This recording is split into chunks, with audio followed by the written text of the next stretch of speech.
Alright, so today we're continuing with the algebra, but we are doing multiplying, dividing, and expanding.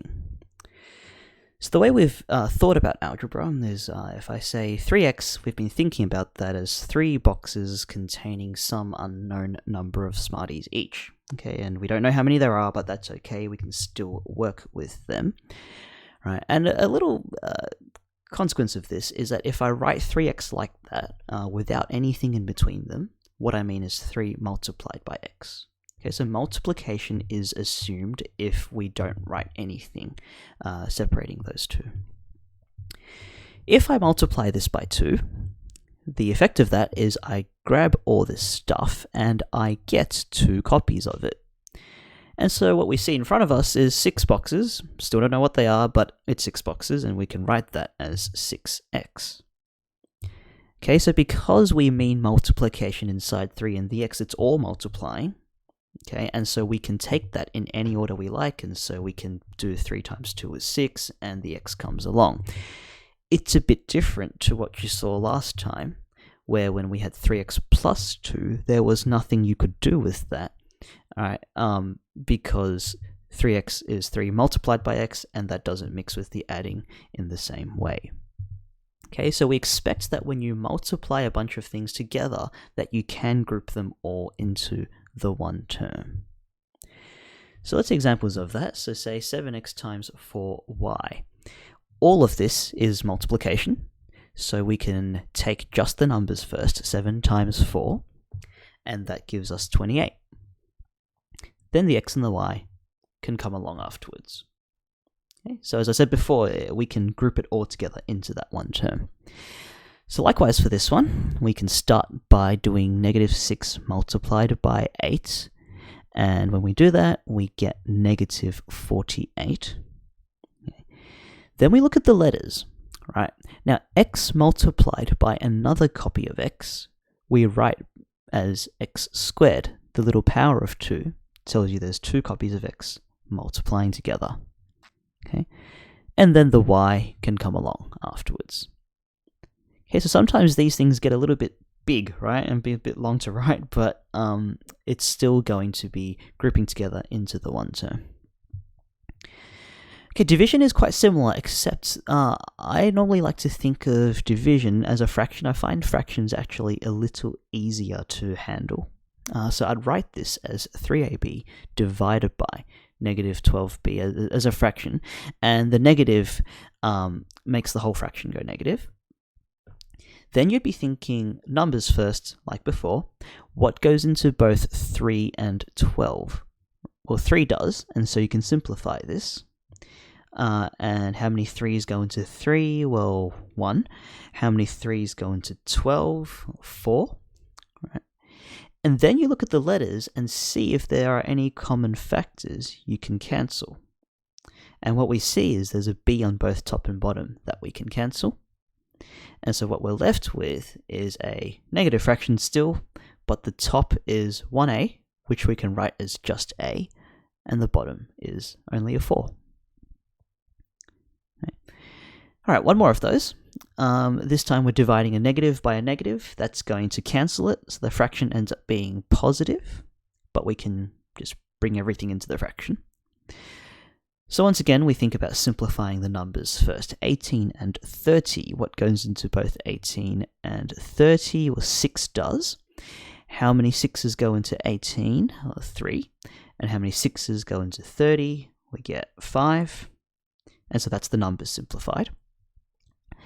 Then again, we look at top and bottom and see if there are any common factors we can take out from the letters. And what we see is that xy is common to both top and bottom. So we can cross them off as well. And so all we're left with is 3 on the top and 5z on the bottom. Alright, before we finish this section, just a quick warning. We can cancel those common factors only if they're actually factors. Factors, we mean multiplying factors, right? If I have a plus b and a plus c, there is no way we can cancel the a from top and bottom. All right, because they're not factors, they're adding, and we can't mix that with the fraction. Okay, so make sure you see the difference there. We can cancel common factors, but not across addition. Alright, so that covers the multiplying and dividing part. Now the expanding part. Okay, so let's have a look at this picture again. What you see here is 3 boxes of Smarties and 5 more, so we can write that as 3x's, then plus 5. And we might be thinking, what happens if we take 2 lots of all of this? So in brackets, we take 2 bracket x 3x plus 5. And I guess what that must mean is that you grab the whole lot and you take 2 copies of it. And so you count, well, how many boxes do you see? Well, that's 6x again, right? But then how many extra Smarties do you see? Well, there's actually 10 now, right? 5 on the left and 5 on the right. Okay, and so the way you'd not want to think about this without drawing it out every single time is that when 2 multiplies by the bracket, or whenever something multiplies by a bracket, you've got to make sure it gets to multiply by everything in the bracket.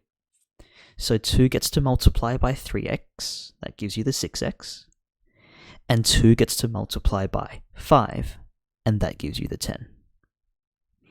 Okay, so we'll try a couple of these. If I go 5 bracket 2x minus 4, right, we have to make sure the 5 gets to multiply by everything inside the bracket. So 5 multiplied by 2x is 10x, and then 5 multiplied by negative 4 is minus 20. Okay. Sometimes we'll hide these inside larger expressions and get you to simplify the whole lot. Right, now in this case, the most common mistake we see is that you go 9 minus 3 is 6. Now you can't do that because 3 is multiplying by the bracket. And hopefully you remember that multiplying happens before the subtraction happens. And so what that means is that you need to do the expansion first. You need to pull apart that bracket first before you bring the 9 in. Okay, so let's do this one first. Now we've got to be careful with this because the 3 is actually a negative 3. It's a minus 3. Okay, so we leave the 9 alone and we think of what's minus 3 multiplied by 7x. And we get minus 21x. Then there's this one, likewise, be very careful with this. Minus 3 multiplied by minus 6, okay, is actually plus 18. Okay, so we've got to make sure we are very careful with those negatives, especially when there's two of them multiplying together. Then we've got to clean this up, so we have the 21x, but we have a bunch of extra numbers, so we can group those together. 9 plus 18 gives you 27, and then the minus 21x comes along. Okay, so that's how we expand brackets. We make sure we multiply the number outside by everything inside the brackets, and make sure we take the multiplication before any adding and subtracting. Okay, so that's all for today. Hope to see you soon.